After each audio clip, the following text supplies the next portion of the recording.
Hello YouTube. Today is the 18th of June 2025 and today it's 6 months since we got the keys for this place. So rather than doing the usual video showing me doing stuff down here, because to be honest with you, the last couple of weeks it's been very wet, I haven't gone down that much at all. I thought it'd be a nice way to just to mark this milestone by having a recap of everything we've done going back for the last 6 months, including meeting this guy who was in all the videos and just never shuts up.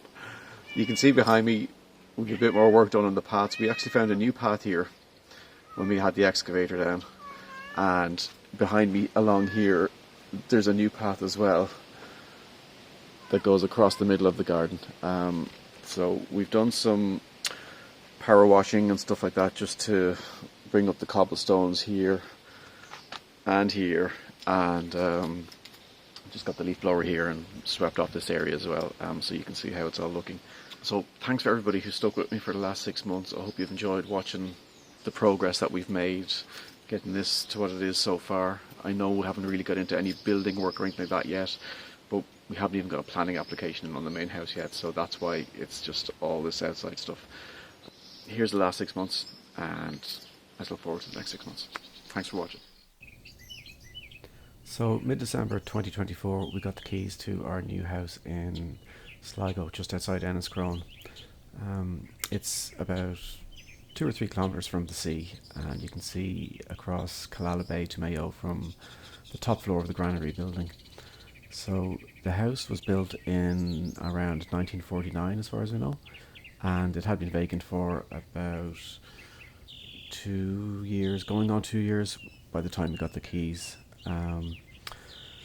So it wasn't in the best condition. It was very overgrown. As you can see, looking into each part of the garden here, the wildlife had just got out of control basically. There was shrubs and trees growing everywhere. This was causing damp problems within the house itself, so a lot of this we knew straight away would have to come out. The house itself was in pretty good condition on the exterior. It was just kind of some internal issues that we needed to worry about, and also we did have plans for what we could do with it, like extending into the attic, putting a utility room at the back and stuff like that. So coming around this side of the house, at the back of this big overgrown garden somewhere, there is a septic tank. There was an old boiler at one stage fitted to that side wall, and there's a couple of apple trees in here as well, but the thing is we just couldn't get at it. We would need to wait until the weather got a lot better before we could make a start on that side of the house. The house also came with a 2-story granary building and this garden area to the right hand side of it, which we thought was, you know, a nice lawn, a little walled garden. Should be nice and easy to make into something, you know, that's nice for people to sit in and, you know, kids to play and stuff like that. Little did we know that it used to be a kind of a farmyard, and that it's loads of stone and stuff like that underneath it, and this wasn't in fact a lawn but just about 4 or 5 inches of stuff that had grown all over it. Behind the granary building there was dilapidated outhouses with this collapsed roof. There's rubbish and stuff inside. These used to be areas for feeding animals, you know, there was troughs and stuff like that there. Again, it was all very dilapidated, stones all over the ground because they'd fallen off the walls and stuff.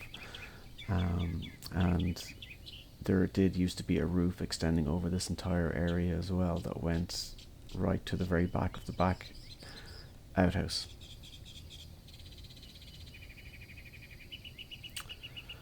Then we have a smaller shed, and it's actually not in too bad condition. It needs new doors and windows and a new roof, but the walls itself were pretty sound and the floor was relatively flat, so that was a bonus.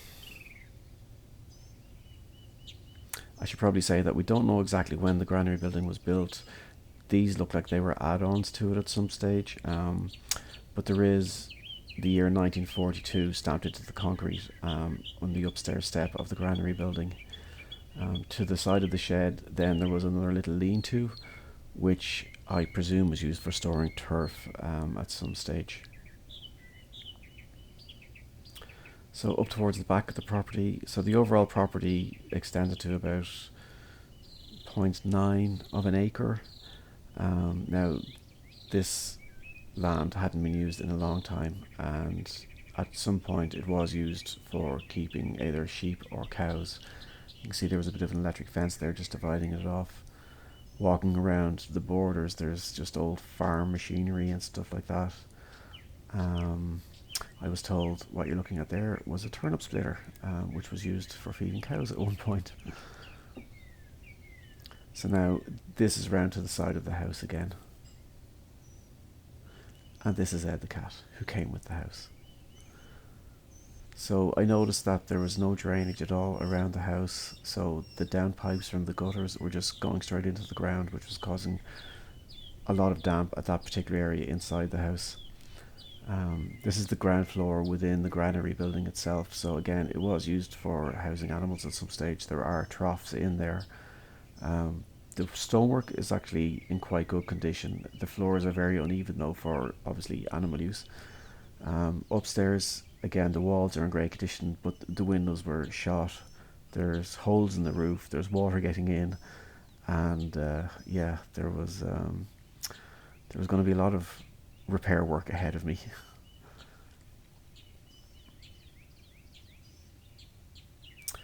So the first thing I had to do, obviously, was try and repair the floor, and then try and repair this big hole that was in the roof.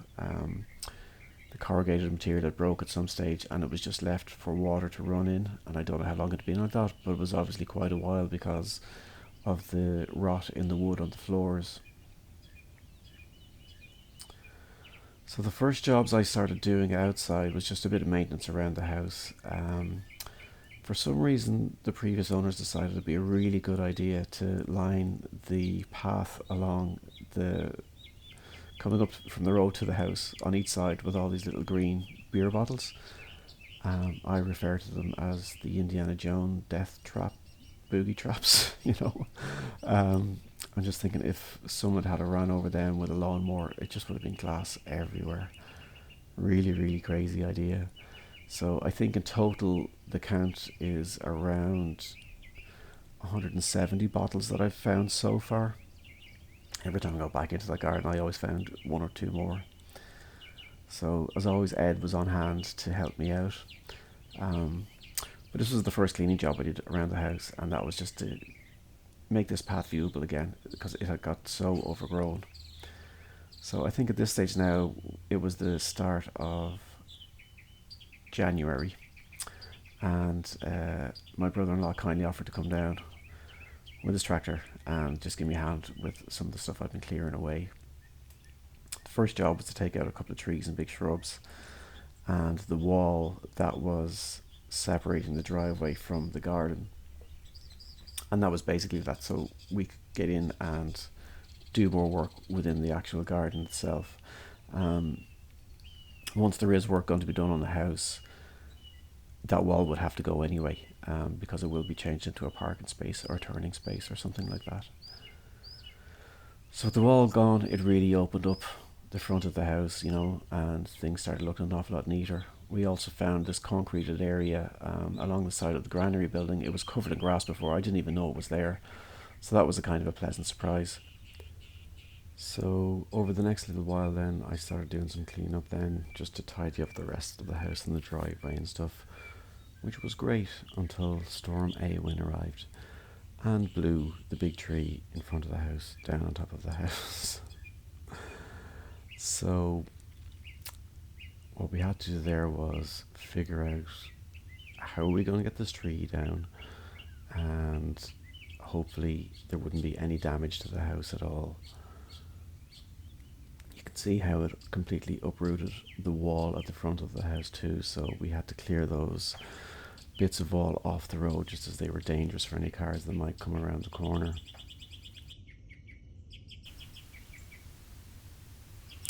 And as if that wasn't enough, I also then had to fix another hole in the roof of the granary building.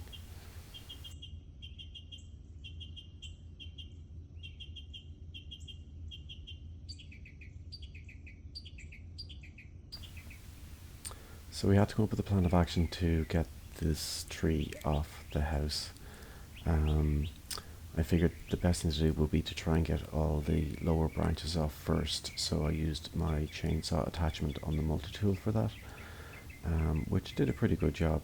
But then after that, then we got a proper chainsaw in, and a more heavy duty one. And again, my brother-in-law Henry came down with the tractor just to move the trees and branches out that we were taking down as we were doing it. The tractor was also really good for just supporting the weight of the tree branches that were sitting on the roof so that they didn't fall off and cause any damage either to the house or to us as well while we were underneath them. So it actually turned out okay in the end. There was no damage done to the roof at all. The only damage was a slight little dent in the gutter that runs across the front of the house. But not even a roof slate came off the house. And when it comes to the tree, to be honest, when we bought the house, we knew that tree would have to come down just because it was so big and so close to the house. It just didn't look like it was a safe tree to have there, So Storm Aowen was the biggest storm that Ireland had ever seen in like 150 years or something like that. So anyway, the tree's gone. We don't miss it. After that, I went back to the granary building to do some windows. You can see I already did a door, because the door that was there previously was just fallen to bits. There was big holes in it where the rain was getting in, and it was all rotten. So I measured up the window frames and got these guys in. I've never made windows before, but these do the job nicely. So the holes for the windows themselves weren't exactly square, so I had to custom measure and make every part of these. I used 4mm perspex instead of actual glass, just because I figured, if another tree comes down, I don't need smashed glass everywhere, but the perspex, would hold if something banged against it or flew against it. Once I had the windows in, I used expanding foam just to fill around the gaps, and that worked a treat because the noise levels in that room went down dramatically once those windows went in, and also because you can't hear the wind outside rustling in the trees and everything else, it just makes it a really, really nice quiet space now. So you can see how these old wooden, basically wall plugs, were used when the building was, first put up, and they were what the existing window frames were screwed into. So I basically replaced the wood that was in those holes, so I would have something new to screw into, put in my new window frames, and again put in some perspex instead of glass. Now this perspex was so clear that Ed was up here with me, and he got a fright when I hit one of the saws or something like that and turned it on, and he actually went to jump out the window when he bounced off the perspex, and then he made a beeline for the other first window that I put in, and he bounced off that one too. So yeah, that was a very funny day there. So once I had these guys in, I did the same as I did with the other one. I used expanding foam just to fill in the gaps around the edges and just to make them sort of airtight and watertight.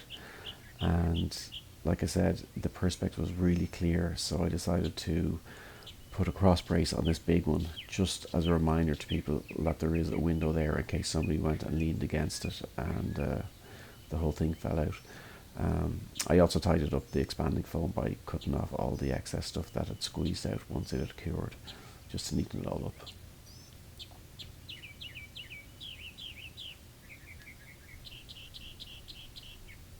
I think Ed approved eventually.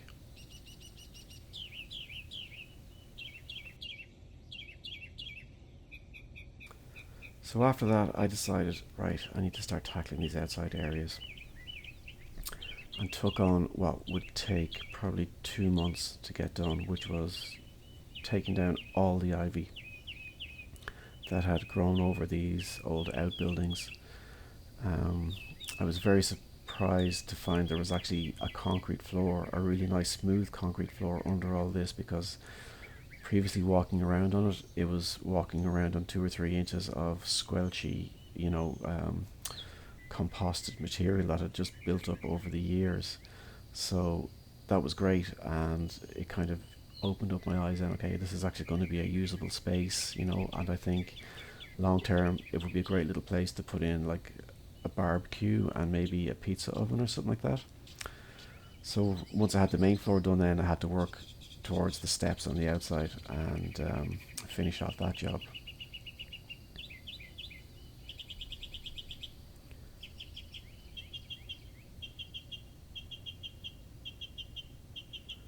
So there obviously was a gate or something on it at one stage, and that's what those little pegs were. And again, you can see there actually is an animal trough in there on the left hand side too, which has a slot on the other side of the wall for putting feed in for the animals that were in there. So I don't know if they were pigs or sheep or cows or what. But it looks really, really good there. As you can see now, it's very nice and neat, and actually makes a nice little neat pathway for walking from the house side over to the other side of the garden.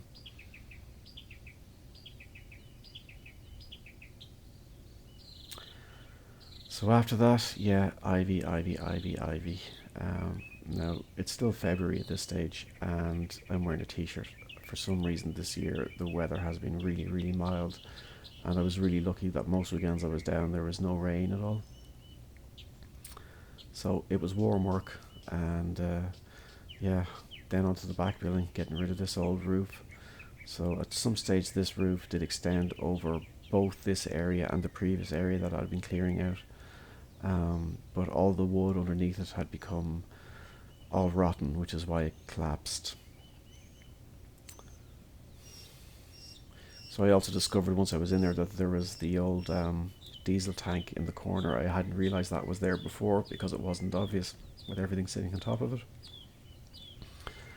So that required a bit more clearing out as well and cleaning, and there was a lot of rubbish kind of stuck under that old roof as well too.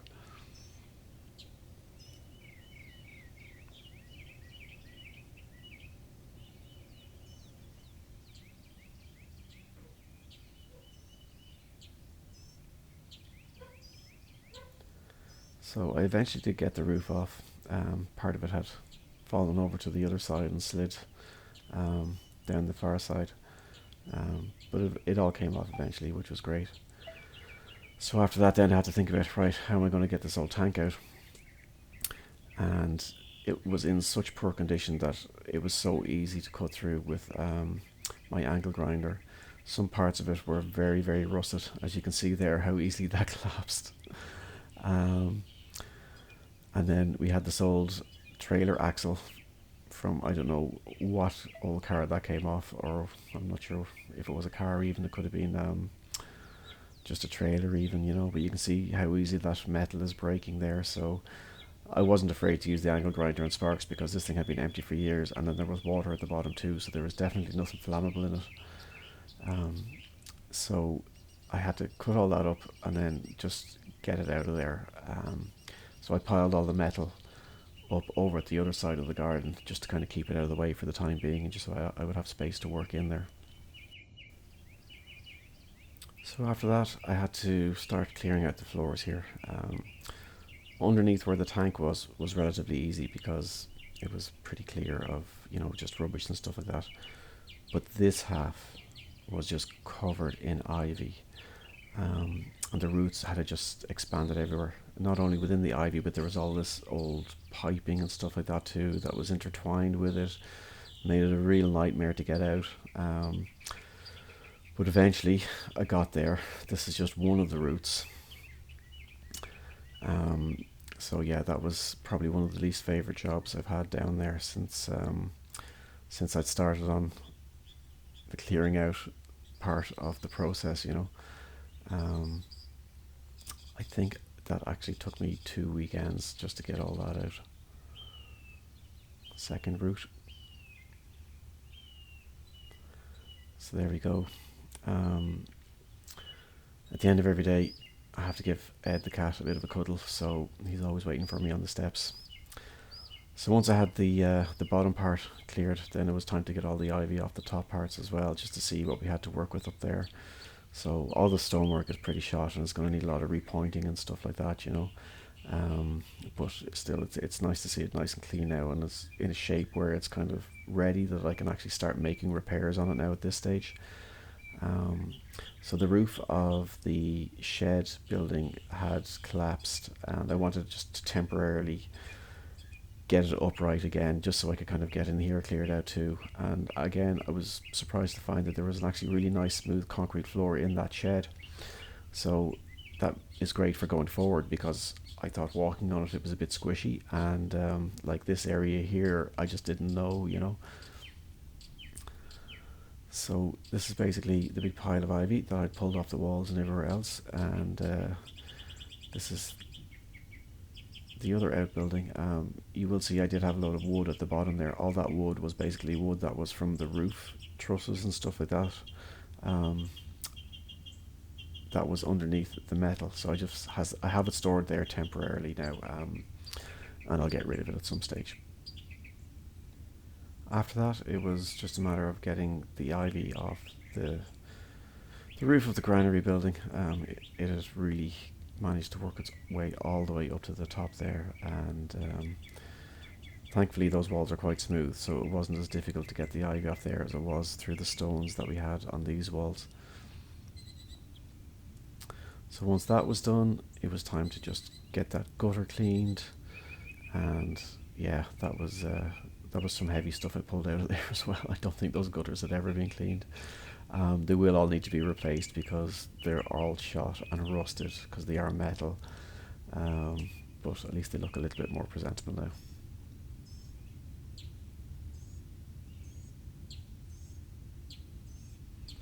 And that was essentially this phase of the project, just basically all the maintenance work I could do around the granary and the outbuildings was pretty much done. So the next step was to start working on this garden area and getting everything cleared out of there. So I'd cut down trees and stuff like that had been around the granary building and rooted up beside it, which was here. So yeah, the chainsaw came out, and I got to work.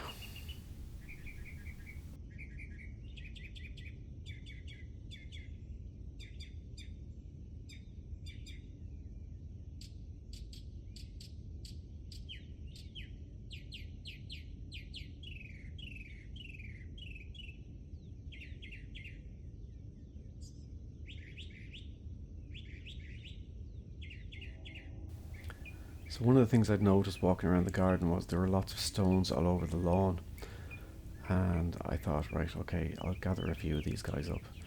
And as I was trying to gather them up, it just turned out to be too much work, so I thought, right, I'm going to have to get Henry down again, and he can give me a hand clearing out some of this stuff just to make a bit of room and everything else. So we found these old, what I thought were tarpaulins lying in the grass, basically, and the grass and stuff had grown over them, and they were all sort of tangled up everywhere.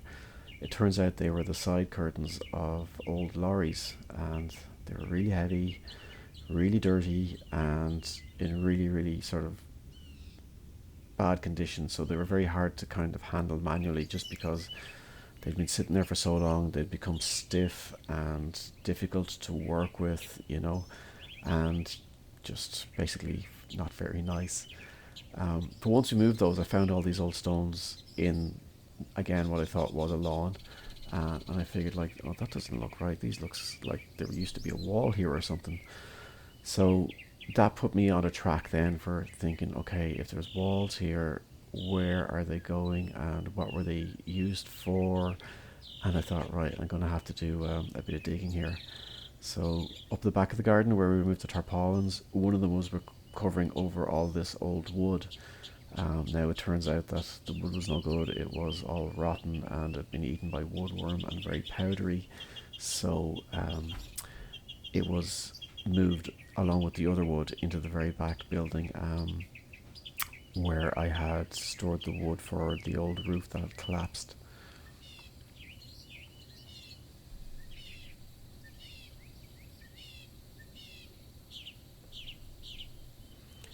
So after Henry had been in with his tractor, and the sun had hit for a couple of days and dried out some of the mud around here, I did notice there was a bit of concrete sticking through, and then lo and behold, another concrete floor.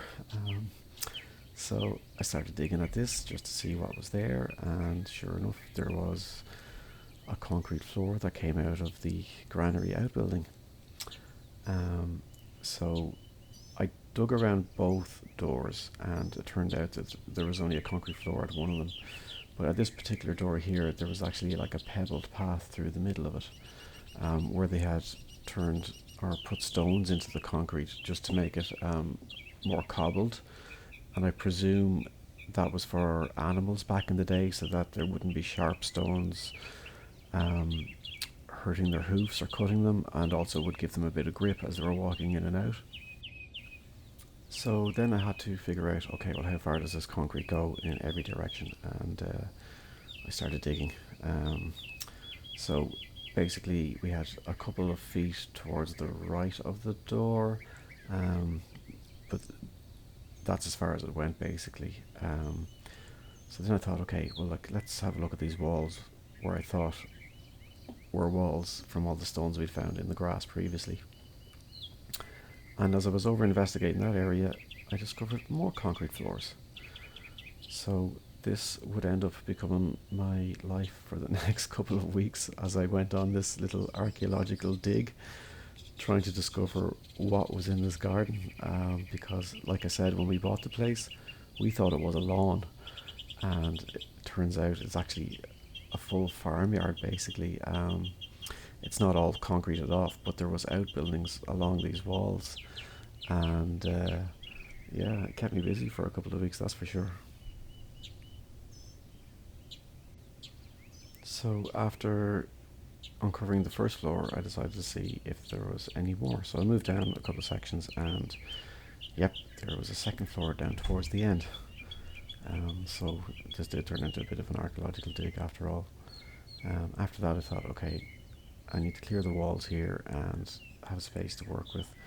So that's what I did. I started on the ivy and I worked my way up and across the back wall. Wearing shorts wasn't a great idea in the evening because my legs became the buffet for every mosquito in town. And for about 2 weeks afterwards, I think my legs looked like I had the pox or something. Because there was webs everywhere from all the bites I got. So when I was pulling all the ivy off, it was so intertwined with the wall that some of the brickwork came off with it too. That will need to be repaired. Same thing happened here beside this tree. But the back wall is in really good shape. There was never any buildings attached onto that, although we did find this old harrow, which is used for turning over the soil in fields when you're planting and stuff, as far as I know. But yeah, so that meant I could now get back to the floors. So I had the ivy off the walls, but now I had to get rid of the ivy roots that were along the bottom, and that stuff was a nightmare, and I knew it wouldn't be fun because I was after going through it for weeks on end up at the outbuildings as well. The only way to do it is just to take it bit by bit, try and get all the clay and soil and stuff like that. That's the roots are entangled between out of the way, so that you can then get in and cut up the roots and just pull everything back bit by bit by bit. But it really was not a fun couple of days doing that either. Now it's really hard work. But eventually we got there, found 3 different floors on 2 different levels, and none the wiser as to what they were used for. So now we're into May, and I wanted to get rid of those tarpaulins off the area as well too. So I needed to make sure there was a water supply there that worked with my power washer. So there was an old tap connection in the granary building there, and I just needed to figure out how to get a new tap onto it, which after a bit of trial and error just involved getting the hose connector and then fitting a tap to that. So it's working now. Once I had the first one out of the way, I moved on to the other 3. Now these guys were a nightmare to work with. You can see how stiff and rigid they are. So like I said before, these are old side curtains of lorries, and they've been lying here exposed to the elements for an awful long time, and they were very rigid and stiff and obviously very mucky and filthy, but after a bit of a power hose down, at least we got them sort of tidied up. Then I wanted to move on to putting in a path alongside the granary. So basically the reason for that was I was kind of getting sick of walking on muck and stuff like that, and I wanted just a clean surface that you could walk up and down without getting your feet destroyed every time you're outside there. So I started hacking away at all the roots and everything that were alongside the granary building just to clear a bit of space. And once I had the bottom part done, I then went up to the top part and decided to work on that. Now, this stone that I'm lifting, I originally thought that was like a step, but it turns out it was the lintel that went across the doorway that I'm walking in and out of there at the moment. So it had all collapsed down at some point and had been there for an awful long time. So once I had that out of the way, it was out with the pickaxe again and the shovel and cutting back roots and everything else just to get some sort of decent pathway beside it. Same thing down by the steps. Again, there's lots of roots from ivy and stuff like that were in and around there.